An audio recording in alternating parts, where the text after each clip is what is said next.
sometimes in life, and this has happened to a lot of people, you think it's the end of the world when you lose your job or you don't have a job or you're just at a place where like, what the heck do I do next? Especially when it's something you've done your entire life. Like I've always thought about that. Like what if radio just ends? What would I do, right? And a lot of people use that and think that it's like the worst moment in your life. And I thought your story was so great because I'm sure, and we want to hear your story, but I'm sure you'll feel like, yeah, it was bad, but everything you've accomplished since then is so much more. And I'm so proud of you. And I think it's an important story for people to hear because, you know, when you're in that moment, like say you get fired or you let go, you don't have you're just like, what the fuck do I do with my life? Right. And then I really believe that the universe sends us things that sometimes you get like cuts things off to bring a better opportunity. Oh, yes. To bring you to your destiny. I think your story is exactly that. Right. Okay, so tell everybody. So you were a meteorologist here, whatever you want to tell us. I was on a local TV station here and for about 11 years and doing my dream job. And then one day it just ended. And that happens to people. I mean, I'm not the first, I'm not going to be the last, but it happens. Especially in TV, radio, that happens all the time. And I think a lot of times people are in certain trades for so many years too. You know, I mean, I was a meteorologist for 16 years. So to just have that kind of pulled out from under you, I went into panic mode after I cried for like 2 weeks. It was bad. It was intense. I can't imagine. Like, I feel like I'd be depressed. I wouldn't know what to do. I was so depressed. But it was really weird because I was very depressed. And I mean, I wasn't even getting out of bed. I was going through how am I going to pay my bills? You know, what everybody goes through when you lose a job. Where am I going to go next? And I had job offers right away from other stations. But I think just the shock of it all, I was like, nope, can't do that. Like I was depressed. And we weren't in the right headspace. I wasn't in the right headspace. Yeah. No way. Yeah. And so my husband was the one who legitimately pulled me out of it because he goes, Jodi, you lost a job. You didn't lose your degree. You didn't lose people. Yeah. You didn't lose your following. You didn't lose your ability to do your job. Yeah. Like, move on. And I think it's important to know that when you don't get a job, like say, not even if you get let go or whatever happened, but when you say apply for a job and you don't get it, all of a sudden you start thinking like something's wrong with you. For sure. That you're not worthy, that you're not qualified. And so many times there's so many other factors that have nothing to do with you as to why you didn't get that job or why, you know, and that's what I've learned as the years goes on. But all those feelings come up like, right? I'm not good enough. Like your husband was exactly right. Like you still are a damn good meteorologist. What are you talking about? Right. But you know, I mean, it's very hard. And I think the thing about it is everybody in the world can tell you you're great at what you do, or but you are your own worst enemy. You know, you're your harshest critic. Yeah. And I think that kind of a blow, anytime you're let go, the whole like they don't want me thing, it could be in a relationship, it could be in a job, anything. But when somebody doesn't want you, it does a number on your psyche. It really does.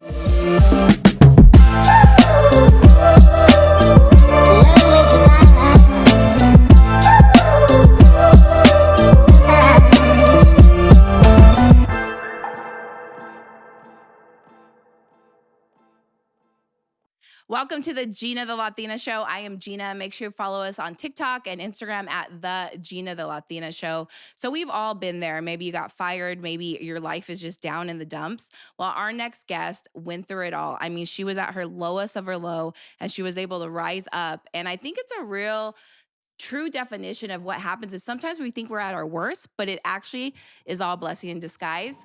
Jodi Kodesh. All right, so I am super excited about our next guest, producer Chris. Yes. I think you know of her. Or have you met her before? I have met her before. I don't really think we know each other too well. I think I only really met her once, maybe twice. Let me tell you guys about her. She is a meteorologist here in San Diego and now worldwide, I will say.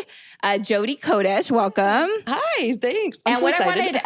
I met you years ago here. You're a meteorologist at a local news station in San Diego. And one of the things I loved about Jodi Kodesh, because I've met a lot of TV people, and if I'm being real, like some are cool, some are a little fake. Jodi was like really real. Like from day one, like it didn't feel like you were talking with a TV personality. Like she was just down to earth. Like I remember we meshed really well. We meshed well. Yeah. We had drinks together. Yeah. We were friends since then. So thank you for coming. Thank you. And congrats on your podcast. Yeah, thank you. Yeah, thanks for being a guest. Thanks.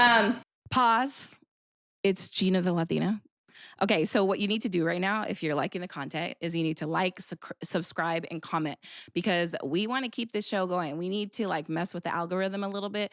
So if you like the show, help us out a little bit, and make sure you follow us at TikTok and Instagram at the Gina the Latina Show. Okay, let's get back to it. So what I wanted to talk to you, because I think sometimes in life, and this has happened to a lot of people, you think it's the end of the world when you lose your job or you don't have a job or you're just at a place where like, what the heck do I do next? Especially when it's something you've done your entire life. Like I've always thought about that. Like what if radio just ends? What would I do, right? Mm-hmm. And a lot of people use that and think that it's like the worst moment in your life. And I thought your story was so great because I'm sure, and we want to hear your story, but I'm sure you'll feel like, yeah, it was bad, but everything you've accomplished since then is so much more. And I'm so proud of you. And I think it's an important story for people to hear because, when you're in that moment, like say you get fired, you get let go, you don't have you're just like, what the fuck do I do with my life? Right. And then I really believe that the universe sends us things that sometimes you get like cuts things off to bring a better opportunity. Oh, yes. To bring you to your destiny. I think your story is exactly that. Right. Okay, so tell me, so you were a meteorologist here, whatever you want to tell us. I was on a local TV station here and for about 11 years and doing my dream job. And then one day it just ended. And that happens to people. I mean, I'm not the first, I'm not going to be the last, but it happens. Especially in TV, radio, that happens all the time. And I think a lot of times people are in certain trades for so many years too. I was a meteorologist for 16 years. So to just have that kind of pulled out from under you, I went into panic mode after I cried for like 2 weeks. It was bad. Yeah. It was intense. I can't imagine. I feel like I'd be depressed. I wouldn't know what to do. I was so depressed. But it was really weird because I was very depressed. And I wasn't even getting out of bed. I was going through how am I going to pay my bills? What everybody goes through when you lose a job. Where am I going to go next? And I had job offers right away from other stations. But I think just the shock of it all, I was like, nope, can't do that. Like I was depressed. And we weren't in the right headspace. I wasn't in the right headspace. Yeah. No way. Yeah. And so my husband was the one who legitimately pulled me out of it because he goes, Jodi, you lost a job. You didn't lose your degree.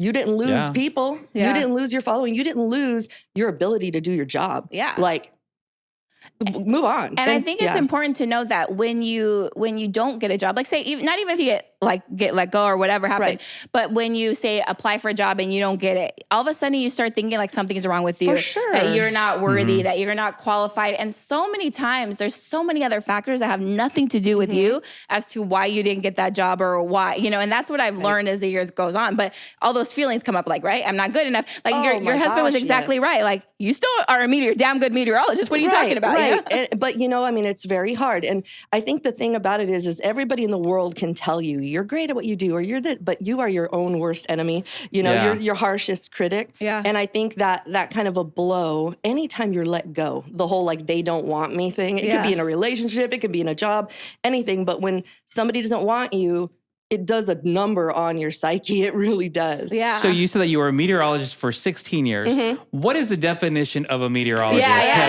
Some people think one thing and another. And I don't want to offend. Is that an offensive word? No. Hearing a weather person? Yes. No, person is not. What about weather girl? Let me explain. Okay, Let me explain this. Let's get it all out. for you because we have a lesson to be learned. Yes. Okay. Before I became an actual meteorologist, I would be considered a weather forecaster or a weather person.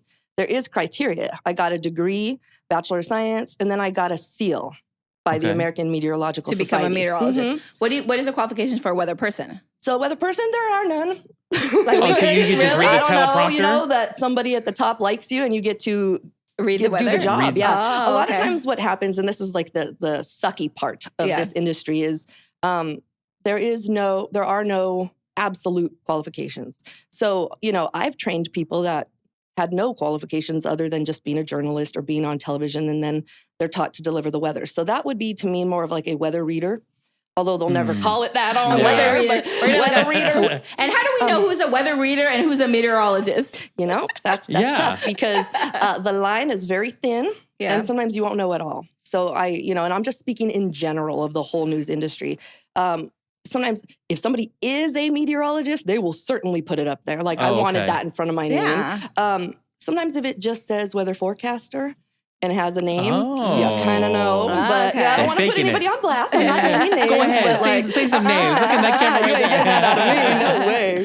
So when you become a meteorologist, you obviously went to more school. Like you actually know, like you're reading the forecast and stuff. Whereas the other one, you're just reading what someone's telling you. Exactly. So I see. I mean, you know, there's data that comes off of the satellites and all of these numbers, and it looks like computer code.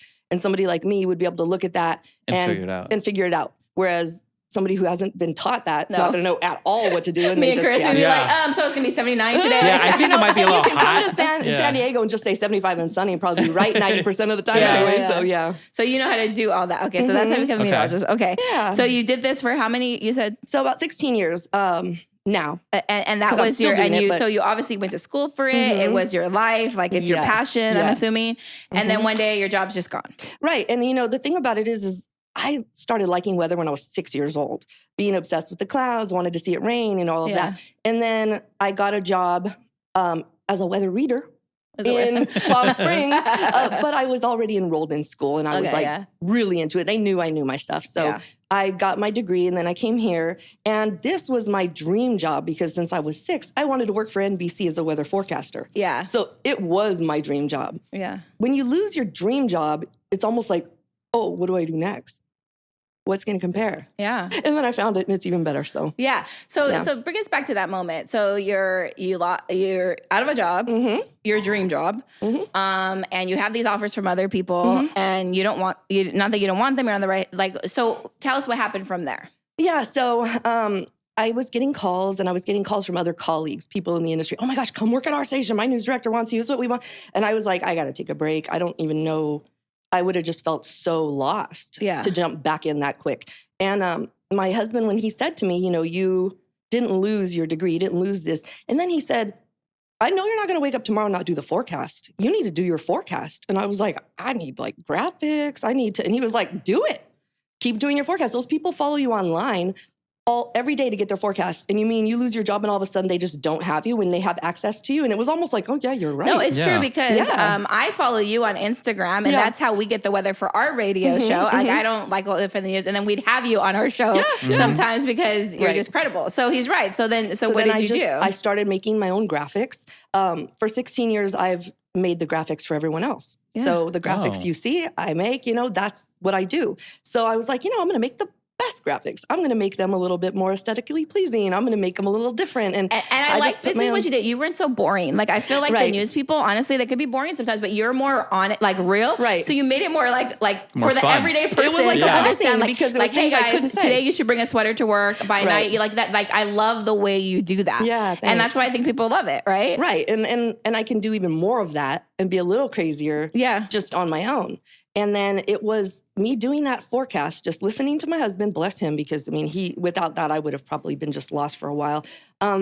He would say, "Did you do your forecast today?" "Yes, I did." And on I was Instagram, like, you're talking about. Yeah, he would say, and Facebook, you know, and he would say, "Did you finish it?" "Yep, I did." And he kind of helped me with that accountability, which I think really helped. And she filmed it like a real, like, do you have a studio in your house or something? Yeah, you had a green screen, huh? Like, legit, you know what's crazy? It's so crazy because before I lost my job, and I'm talking years ago, before people were even doing the whole green screen thing at home, I had developed one, and I was doing videos for YouTube in my room. Yeah. So when I lost my job, it was like, it's here. So it's kind of weird how things happen. So I didn't skip, you know, I didn't miss anything. And then right after I was doing my forecast, SDCCU, the credit union, San Diego County Credit Union, contacted me and said, we want to sponsor your weather. Like, let's hook up. Let's do that. And I was just like, oh my gosh. And exclusively too. So it went from losing what I thought was my dream job to actually not even knowing what my dream job was. Yeah. Now it is, because I get to do my stuff from home. I still get to get paid. I get to be as creative as I want, and I don't have to wake up at 1:45 in the morning. Yeah. And I get to see my kids. So you get paid to post your weather on social media. Yes. And that brings me to the next thing. So it's amazing. It's like the by best the way, job ever. Plug your Instagram if someone wants to follow you right now. It's Jodi Kodesh. So it's just at Jodi Kodesh. How do you spell that? It's Jodi, and then Kodesh is Kodesh. Yeah. So it looks like Jodi Kodesh. Kodesh. But on TikTok, how many followers do you have on TikTok? I think it's like close to 250,000. Yeah, she has 250,000 followers on TikTok. I know. I mean, I don't even know now how that it's not happened. just San Diego. Now it's the whole world looking to you. And so the video she's done is like I love the ones you do on like the new moons. Okay, the new moons, blah blah blah, and it's like a quick 1 minute, like, oh, I know that's what's going on, and I could look up in the like. You always give relatable stuff. So how did that? Did you know you were going to be big on TikTok? Or you just like, so how did that happen? I mean, do you know things about TikTok? I don't know anything personally. It's really cool because I do have a 15-year-old and a 9-year-old boys. And I'm like a very young spirit in general, I think. I'm still 12 in my head. So when TikTok was taking off before COVID, like back in the day, I was like all over just surfing it. And then I would see, and I was a dancer growing up. Okay. Like I was a choreographer for many years. Yeah. Oh, so go ahead, bust moves. But I was like, I could do that, you know, but I was just like, oh, I'm a mom. I'm not going to be dancing or anything. But I was like, I can make those videos. What if I put my expertise out there? We'll talk about how tonight, if you run outside, set your calendar, you know, for tonight or tomorrow, you'll see Jupiter above the moon, and I'll give like a fun fact about it. Or, I'm telling you, you have to watch it. She does it like, you do really cool. I combine science with also like a little astrology just for fun, because that's not really out there. Yeah. People usually pick one side or the other. So I'll say like, go set your calendar for 3 days from now. You're going to see the moon, and then you'll see Venus above it. And Venus is like the god of love. So like, go out and make a wish on it. It can't hurt. And people are just like, they love it. Oh my gosh, that's so cool. I didn't know that. Or they'll say, oh, I set my alarm. And then people will write me in like from like Africa and Ireland and all these places, and they're taking pictures and they're tagging me, and I'm like, oh my gosh, how did this happen? I know, all over the world. I've been on your comments. People love your videos. It's kind of like, what's that science guy name? That guy, Bill Nye the Science Guy. Yeah. But like, not that you're that kind, but like you, I feel like, I don't know, and we'll talk to you what you have in the potential. But I have a vision for you, Jodi. Like, okay. You can come out with books. You can come with like all like Bill. What is that guy? Bill Nye the Science Guy. But do it way better and way more modern and more relatable to the people. I agree. But I wanted to take you back to, okay, from the time you thought you were out of job and started doing the videos, what was the time frame of that? Because I know when people, sometimes you could get in a funk, right? And you're out of a job for like how long? Yeah. Well, I think it was only like maybe 2 weeks before my husband was like, make those graphics. So I started, but I did do my own weather for like 2 months. Not having any prospects. So how long from that time when you started doing consistently did SDCC hit you about up? 2 months. And so 2 months. And that's my point, is that once you, and why did you do it? Because you love it, right? I love it. Yeah. And my husband said, he's like, you know, you act like somebody died. Yeah. Like, get up, you know? And what I think is really important to point out, and that we shouldn't overlook, is that, okay, you're out of a job, you still did what you love on your own terms, and look how quickly it happened. Within 2 months, you were sponsored by a major sponsor, so you can pay your bills, right? Yes. And then how quickly from there did you get to 200-something thousand followers on TikTok? That's just pretty recent, because it's so weird how we put ourselves in our boxes. Yeah. Like we tell ourselves what we can do and what we can't from when we're young. Yeah. And if you would have told me a year ago, oh, you're going to be doing TikToks and you're going to talk to people from all over the world, I would have laughed. Yeah. Like, what? But then I don't discount anything anymore. Like, now I'm just like, who knows? And it really was just recent, I would say in the past 6 months, where those videos, I found the recipe for it. What's the recipe? The recipe for me, see? And it does apply to everybody. Like, if you're not on TikTok and you are in this business or in the entertainment business or any business actually, and you're not actively using it for your business, you're missing out. You're missing out. And there is a recipe though. Oh, yes, please. Because I agree with you. Yeah. I love TikTok. I haven't found my recipe. Like, I don't know what it is. Like, I'll post random stuff and I just feel like it takes so much time. But I love it. Like, I love watching it and like whatever. So what is your recipe? So I'll give you mine, and then you can like put it to your own use, you know, but you know, you go on and you see coaches and they're like, make something pop off the top, say something creative, you know. I don't think like that. I think like, how can I help people? And I think that's just what we do in my job, you know. Yeah. If you help the person, if they come away from your video and go, oh, I didn't know that, or oh, that's cool, it's like sexy to be smart, you know. Yeah. So I think that kind of gives everybody a little nugget that, oh, I got something from her. And then I say at the end, if you liked this, heads up, you know, give me a follow. And it just, the follows just don't stop. And people like when they get something from you. So for me, I said, I'm a meteorologist, okay? To a lot of people on TikTok, that would be boring. Yeah. You know? Yeah. But I was like, how do they get something out of it? You make it fun. So that's why I said, you know, if you're missing an ex and you're hoping he comes back, maybe now's the time you make that wish on Venus, you know? Yeah. I mean, just the littlest thing. And you'd be surprised how many 15-year-olds are like, I'm missing my ex and I am following and I'm doing, and I'm like, oh my gosh, I have so many people writing me like little things like, and it's fun. It's like a dialogue. And then they say, I wait for your next. And that's another thing, like how, like, you know, a lot of people think, oh, I'm too old to go on TikTok. Right. It's just for teenagers, whatever. And you just said you talked to 15-year-olds on there. Like what would you say to those people? Like, how have you made the transition to being an adult on TikTok and being TikTok famous? I think people underestimate how many older people, way older than me. There's people older than my parents on there. My dad is on TikTok. He doesn't post, but he looks. Right, he looks, and so does mine. Yeah. And mine will send me videos all day long. But like I said, when you use it for your business, you can be any age and offer something to somebody. Yeah. You know what I mean? Yeah. You can be any age and offer something. And there are people on there twice my age that have millions of followers, you know, because they're offering, there's one guy who goes on there, he's a dad, just a dad at home, and he's got millions and millions of followers. And here's what he does. He says, if you grew up without a dad, maybe you're a young girl, you have no dad, I'm going to show you how to do these little things, like how do you put the pressure in your tires? How do you do this? He's offering a service. Found his niche. Everybody's like, that's my dad. And everybody in the comments is thanking him because they're like, I grew up without a dad. Nobody showed me how to do this. Yeah. And he found his niche, and he literally does nothing but just, this is how you do this. This is how you do the stuff that might be in specific. Yeah. And I thought about that for myself, but I still don't know what I could help with. Well, I can help you. I can help you on that. I think you're doing just fine, Sheena. Well, I do. I love TikTok though, and I am so proud of you. And I love that you make it so relatable. Yeah. And so are you, for TikTok, you don't have to answer, by the way, but like, do you get paid and all that stuff? Right. Yeah. Well, I'll tell you this. I don't get paid from TikTok. TikTok has something called like TikTok creators. Yeah. And I qualify for it. You have to get like a certain amount of. I've heard that. And a lot of creators don't want to, right? Because they jack you or something. Right. Yep. Mm-hmm. So I think, and I'm at the stage now where I hit this amount, and the last couple videos really took off. So this is very recent for me. It's not like I had 250,000 last year. You know, it's very recent. So I have to ask myself, like, do I reach out to brands? Do they reach out to me? And so I have had some brands reach out to me already. Okay. And the one thing I won't do, and this goes back to being just an honest person, I don't vibe with the whole like, drink this tummy tea, and you know, I don't vibe with that. So and look at the moon while you're drinking the tummy tea.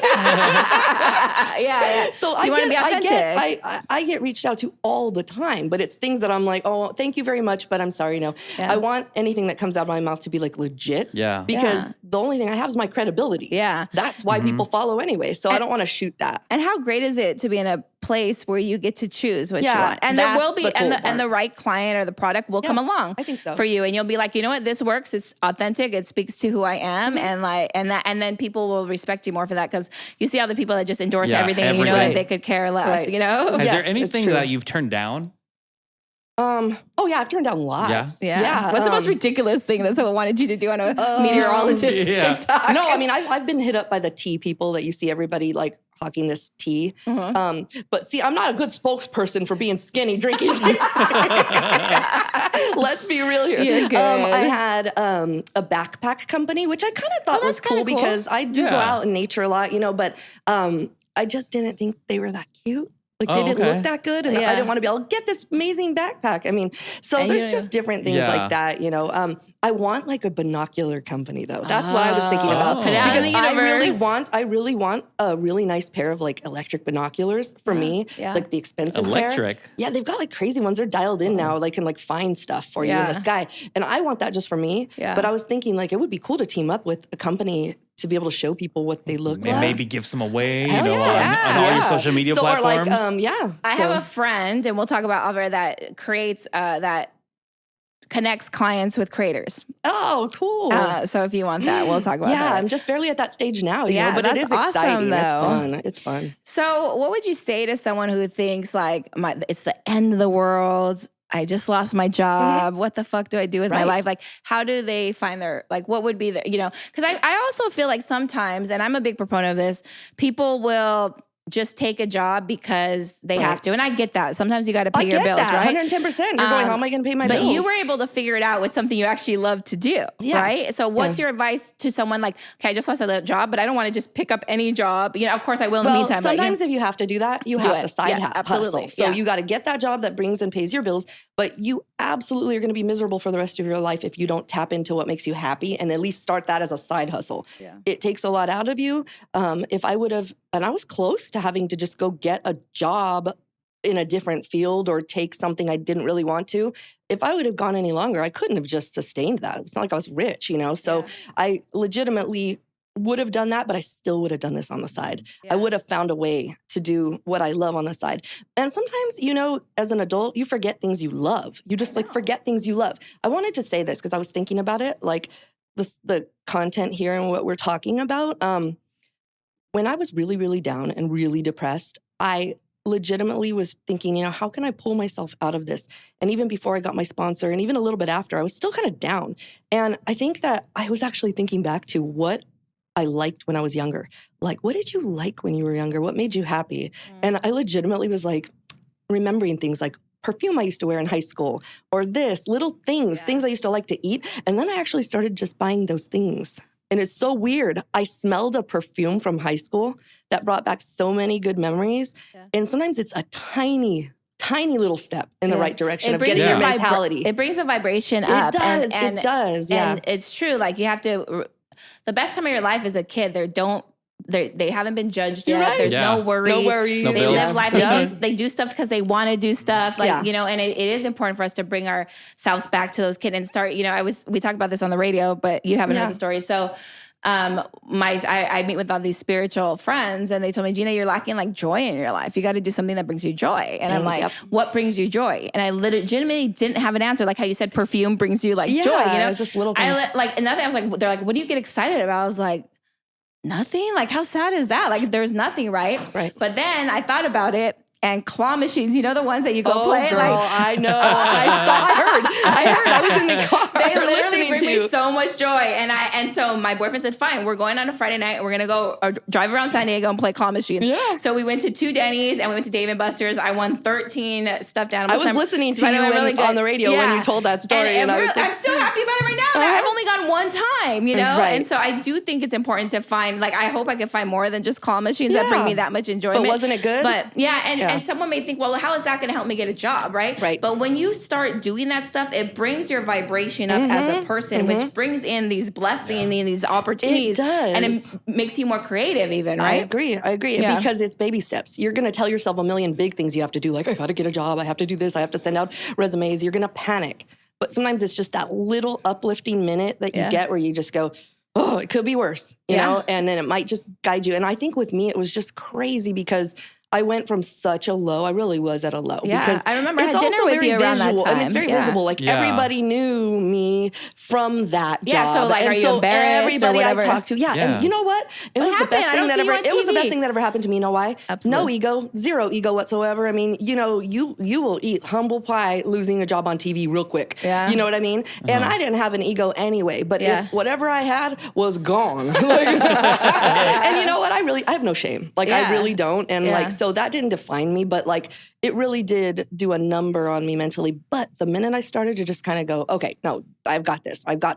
You're better than this. When my husband was like, dude, look at all your followers. Just, they're all here. Like that's worth something to people, you know? Yeah. And then once I became open to it, it's weird how everything came. Yeah. 2 months after, like when I got my sponsor, I got contacted by, it was UCSD, and they made me their humanitarian of the year. I'm like, what? No, I mean, awesome. I'm not kidding. They said from all the times you've taught at the schools and all the kids you've taught over the years and how you've done this and done this, they knew things about me I didn't. I'm like, wow. And that was when you were out of a job. Yes. When they, and then they gave you the award. And they had already picked me for that. And like they, that's cool. and there's only Paula Abdul got it and Shannon Elizabeth, and I was the third. Wow. That's amazing, Jodi. And like, I think once you let the universe help you, it takes you there. And like I said, I would not think I'd be doing TikToks right now, but, I'm about it. TikTok famous, when I go in a room and people are like, you do TikToks? I'm like, hell yeah, I do TikToks. And you do them damn good. I like them. It's fun. I got to shoot some today because, you know, I have to wait till I have my hair and makeup done. Like, you know, then I can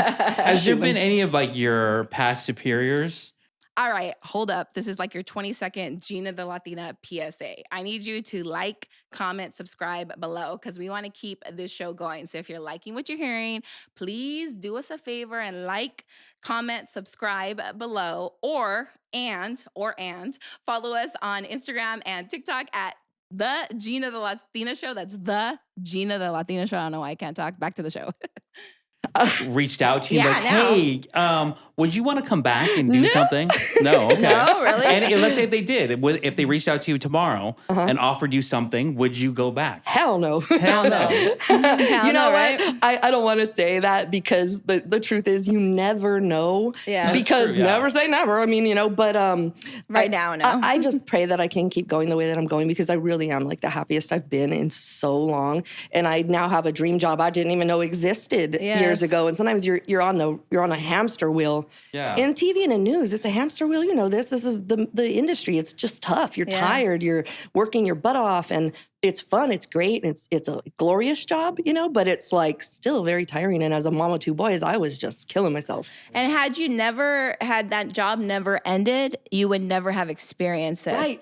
And I think that's really important. People realize, like, I believe everything happens for a reason. Even if you don't understand it in the moment, you'll understand it at some point. Yes. So for whatever reason, the universe said, we don't want you to do that. Maybe they saw you're unhappy, they say whatever, and we're going to give you this, Exactly. And I think if you can always remember that, the hardest part is remembering that in the moment. Because the moment could be one day, the moment could be a year, the moment could be years, the moment could be months, you know what I mean? And so you just have to remember that there's a reason. And I think once you start raising your vibration, that moment comes, it's shorter. Yours is 2 months. Yeah. Snap out of it 2 weeks, I was depressed, and get back up, Do you think that you were unhappy towards the end of your last spot? Well, the thing is and Gina, you know this, because we talked a long time ago. I don't even know if I should go there, but like I was unhappy, but for a different reason. About 5 years before losing my job, I had gotten really sick. And I went from like a size 2 and I ballooned overnight. Like I started gaining a bunch of weight. And talk about fearful. You're working in television, gaining a ton of weight. And I mean, I'm talking like 5 pounds a week. Like I was gaining a lot of weight fast. And I would see myself on the TV and I would just be like, who is that girl? Like, I don't even know her. Like I said, I was a dancer my whole life. That was like the opposite. And like, this is like the biggest I've ever been in my life. And I really had to battle that every day because I was seeing doctors. They were taking scans of everything, trying to figure out what was wrong with my organs. And what it dials back to is that I had a son. And right after that, I got very sick because I developed toxemia, preeclampsia when I was pregnant with him. And I think it just didn't go away. So what ended up happening is I went through years of just feeling very afraid that I was going to lose my job, very upset and just very like lost. Yeah. So when I lost my job, it was horrible and sickening and all that, but it also was such a blessing because I could sit back, not have to see myself every day, and just like take it in, you know? And the good news is that we've figured it out. I don't need to get into my health problems, but I am on the mend, on the way back, and I'm only losing like a pound a week, but it'll get there eventually, you know? But it's cool. And I think that's an important lesson because sometimes, like, because I've gone through that too. When I had those tumors, it looked like I was pregnant. And I've had people like tell me, "Oh, you gain weight, you're pregnant." You never know what someone's going through, so don't judge them. I mean, and weight is so stupid for people. I hate when people talk about people's weight. Like we all come in, like just because you're bigger or smaller or whatever, like we're all different. Like it doesn't matter. It doesn't make you worth any less. Like you shouldn't feel like I'm very passionate about. Like I hate when people comment on people's weight because it's like you never know. Like and who cares? Like what the fuck is it you're? I know. I think I was crying telling you that story back in the day. I think we cried over it too. But and you know, especially it's like when they say that stuff to kids too. You know, like I grew up with a complex all my life because they used to call me gorda. And I look back at pictures, I wasn't even gorda. Like what the heck? You know? And that transitioned into like an eating disorder later on, and that's a whole different podcast. Right. But my point is be careful with your words. And I always try to say, come from a place of compassion. Like you never know what someone else is going through. Like someone could be overweight because they're stressed out because they're trying to provide for their family because they're what we don't know, you know, and who cares? You know what I mean? It's not and I used to care though. I used to think to myself, I bet you people watching at home are saying, wow, she's really let herself go. You know what I mean? Yeah. Or I bet you they're watching and just like how people naturally do and go, dang, she's getting a lot bigger, you know? I would worry about that a lot. Yeah. But I wasn't going to come out while I was working there and go, hey, by the way, this isn't fat. I'm just really sick. I mean, like, what are you going to do about that? Yeah. So, but I didn't accept myself. It's so funny how now that I am not in that industry and I could be at the gym right now because it's got to come off. at some point, but I'm not, because I'm actually like finally accepting myself, and it'll get there when it gets there. You know what I mean? And so I think now I'm at a way different headspace where I'm like, wow, that's got to be such a big relief just off your shoulders. Well, I mean, the pressure too. Because I was worrying about food and starving myself every day because I didn't want to gain any more weight. So like I wasn't eating, even though it looked like I was probably eating everything. And I got in such a bad space with that like when I lost my job and I'm here, I could finally eat. Like stop doing that. And not like stressing out. And I was just like done with it. But yeah, I mean, that was a tough position to be in. When I was at the height of like my eating disorder, I used to weigh myself probably like 40 times a day and literally see it like go down half like that. Oh yeah, and like an ounce. Back now it's like fucking crazy. Like what was I have a few rules. I don't weigh myself at all. Good. And when I go to the hospital, by the way, did you guys know that by law you do not have to weigh yourself when you go to the doctor? Really? I Yes. did not even know that. I just went to the doctor you just do it, right? And I used to avoid going to the doctor because I literally did not want to weigh myself. Interesting. So now you can just tell them. I know, I hate that. I don't want to weigh myself. And some of them don't know the love. Like you have and sometimes I'll be like, I used to have an eating disorder, and once I say that, they're like, oh, okay.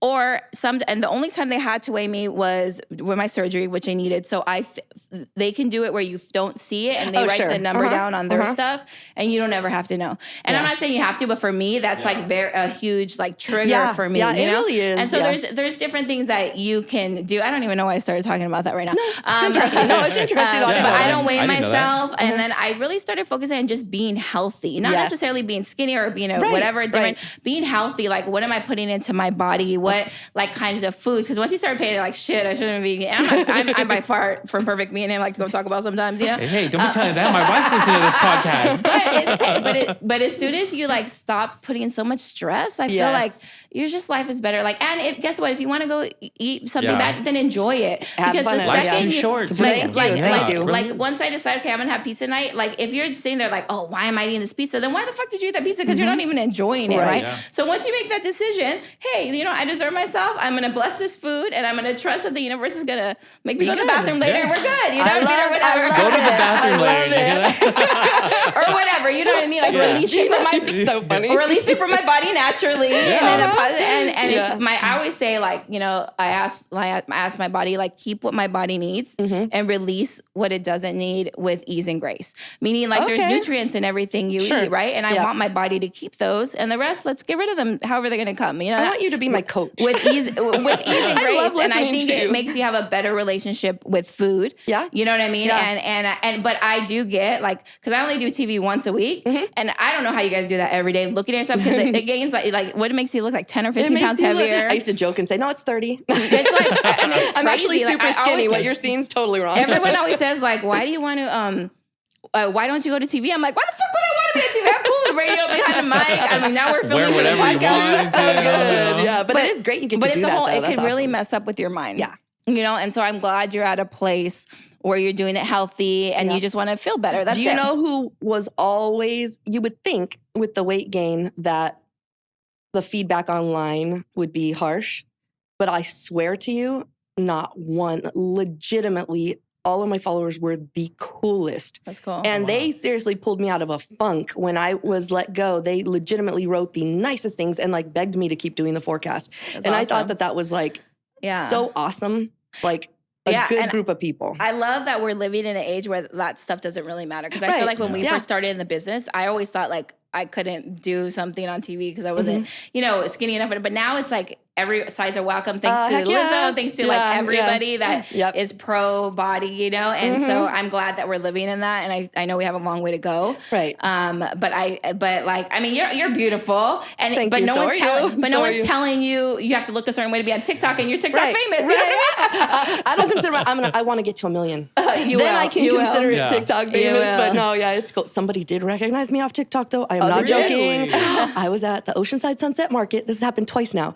And this girl goes, Jodi? Literally thought she was going to say, I watched you on the weather. And she goes, I follow you on TikTok. And I go, oh my gosh, come here. And I hugged her. I got so excited. What is your TikTok? Is it the same? It's the same thing, Jodi Kodesh. Jodi Kodesh. Jodi. Real quick, I just want to ask, what is next for you? Because I know you're like an entrepreneur. So I know you always have your hand in things. You always give me the cutest jewelry. I feel like we need to team up and do something. You as well. These are the earrings she gave me. I did. They say those my are name. so Yeah. Yeah. So I feel like I have so many ideas for you, but what are your ideas for yourself? I'm all trying to. I can throw you for a loop right now and let you know what I did just launch. Oh, what? Something totally different. Oh, and it's very different. Okay. Here's what's next. So about 4 years ago, I started working on a kids deodorant.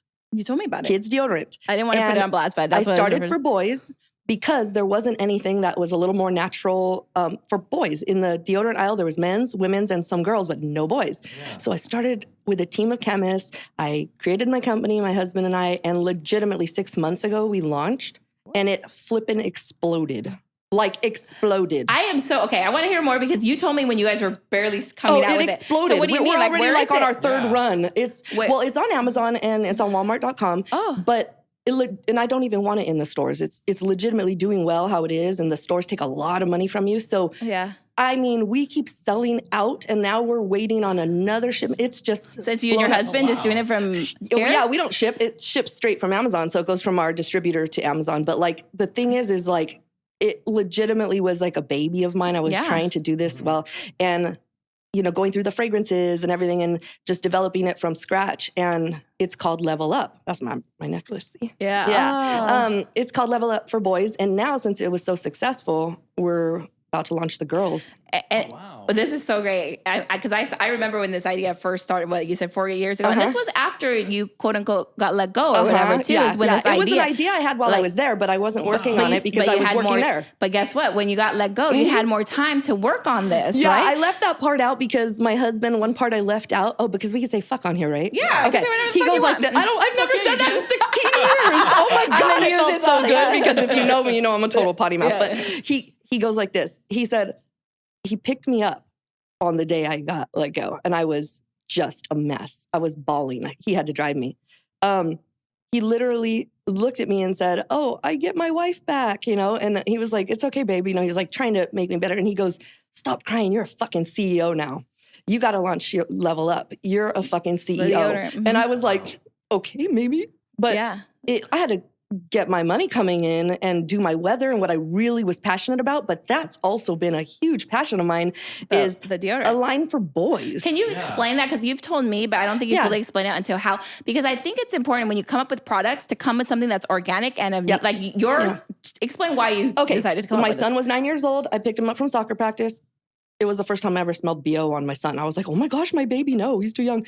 And I'm telling my mom on the phone, I said, he's like 9 years old. And she said, no, she's a PE teacher. She goes, oh no, girl, they're stinky young now. Like you just need to put deodorant on him. Don't let him be that stinky kid at school. Well, so he was wearing my husband's deodorant. So I was telling my husband, you got to give him the talk. He's got to take showers every day. He's got to wear deodorant. So a week goes by and he just happened to have a regular doctor's appointment, just a regular scheduled checkup. So I say to the doctor, I'm like, he developed BO. Like I kind of just tell him and he goes, yeah, they're developing it real young now. And he actually said this, he goes, the hormones in the food cause kids to develop BO earlier. And I was like, ooh. Oh, yeah, it is. See, it was all them chicken nuggets. So, I know, so good though, right? Yeah. He said to me, well, what are you doing about that? And I said, oh, he wears deodorant. And then he said, I know you're not talking about dad's deodorant. He said, it's something natural you need to get him. And I said, oh, really? And this is what he said that in my head, I was like, natural. It's not even going to work out. I'm going to act like I hear you, but I'm not. And he goes, kids have bigger pores than adults and they have more of them per square inch. So under their armpit is way more susceptible to things leaching into them than a regular adult. I said, what? How come that's not like in the deodorant aisle? Yeah. Like, how come I didn't know this? Like, so more of it makes it into his skin under his arms than an actual adult. And if it's not natural, it's going into his skin. Yeah. And then he told me, he said, go get this brand. I won't say what it was, but it's a very popular natural brand. Level Up, got it. and we went and got it, and he smelled worse than if he had even had deodorant on after. It was so gross. So I was like researching deodorants for kids. What's the best deodorant for kids? And all I found was a bunch of boards of parents and comments saying there should be more for boys. There was no deodorant natural. So I said, we're going to be the first. And that's when we started. And legitimately, when I got let go, I was like, all right, let's do this. And I spent every day on the phone. We had to try so many different, 200 different types of prototypes and different scents and fragrances. And then we had to go through dermatologist testing, which is a 10-week thing where they put it on like 100 people's skin. And we passed with flying colors. And it was really good. Our launch, we just launched one day. We're like, okay, put it up on Amazon. And I thought, I hope we could sell like 10. Like in a month. Yeah. Like I literally was like, maybe our little baby business. Yeah. And we sold 10 in like an hour. And I'm all, what the hell just happened? Yeah. My husband's like, what? Is this our family buying them? We didn't tell anybody we launched it. We just put it up. Yeah. And literally people are Googling kids deodorant and coming up with my product. And it's so how it's awesome. How what's the percentage of, you don't have to tell me exactly, but like what you gone from telling 10 an hour to now it's like crazy. Well, you don't have to tell me everything. No. We've jumped 100%. Let's just say that like there's never a day where we don't sell like over 100. That's awesome. Like it's a lot. And it varies greatly, but it's insane. Like I would have never guessed that in a million years. I would have never guessed of tapping into that market whatsoever. Yeah. So now I'm like, okay, let's do boys face wipes. Let's do this. Let's do that. We're going to come up with like boys deserve their shit, right? Yeah. My kids deserve their shit. Like I have 2 boys, but girls do too. But I'm just, they're coming next. Well, it's because you have 2 boys. Yeah, and so I had to do what you know. A need for it. And I think that's important. Like, I remember when you told me about the idea, like you were genuinely like, she was looking out like, I don't know what to do. You know, like that's so great. As a guy, I didn't start washing my face till like 24, right, 25. Right. A lot of guys, just like my boys, it's like putting cats in a shower, like, go take a shower, do this, and that's the story I hear from most moms. And I know it sounds like stereotyping, but a lot of moms will say like, I love that you're doing this, like it maybe teach them young to wear deodorant, to wear, it's a good transition for them. I will say the hormones thing is what affects your body odor. And because I've done this, we were on another podcast talking about this stuff, and I'll just quickly say it. When I became vegan, I didn't have, before I became vegan, I was always having to reapply deodorant like all day long. The second I became vegan, but once I became vegan for a little while, no body odor, I didn't even have to wear deodorant. See, because as I started eating meat again, I have to wear it again. Yeah. Mm-hmm. Yeah, it could happen. I believe that. So it is like all that, but that's a whole different topic. Right. But I wear boys deodorant, just so you know. Yeah. I wear Level Up. Yeah. And it's all natural. I love all that. Yeah. So Level Up, what's the website? Levelupforboys.com. Okay. You can also look up Level Up Boys Deodorant on Amazon or Walmart. Yeah. Is it the number 4 or written 4? Like 4, F-O-R. Okay. Yeah, it's called Level Up Boys Deodorant. That's the name, but Level Up for Boys is the website. And what are the ages for it? I would say, from the minute they start, it can be any age really, because it's not bad for you. Yeah. But like, let's say a kid is 7 or 8 and develops that kind of musky smell, it's coming. Yeah. That's a good time to start up until they're good for adult deodorant, Yeah. And they don't have to change, but I would say until 12, 13. Yeah. I am so proud of you, Jodi. I know, it's cool. I don't know how that happened, but so it's good. And I pray it stays that way, and I hope we just continue to build it. And I think at the end of the day, people don't know Jodi's a good person. And I think with anything to be successful, I really believe that you need to be a good person. I believe in karma. I believe in all that stuff. I believe in karma. Yeah, I do. So I am so happy for you and all your success. Level Up is worldwide, TikTok worldwide. And I expect like meteorology. I can see you creating little books, like meteorology books for kids. On my bucket list. Do all that. I can see you doing all that. Yeah, I do want to do books. There's so many little things to do. But to that, you are also, it takes one to know one, because you have she's always just been so cool. Like my mom, she's my best friend, and I tell her everything, and she's known about you for a long time, because I say whenever I'm around you, you are just so positive and just a beautiful person, and just everything you do. So thank you. Yeah. Okay, so if people want to find you, where can they find you? Instagram, Jodi Kodesh. Facebook, Jodi Kodesh. So it's TikTok, Jodi Kodesh. I kept it the same all through. Yeah, TikTok's fun. JODIKODESH. And then Level Up.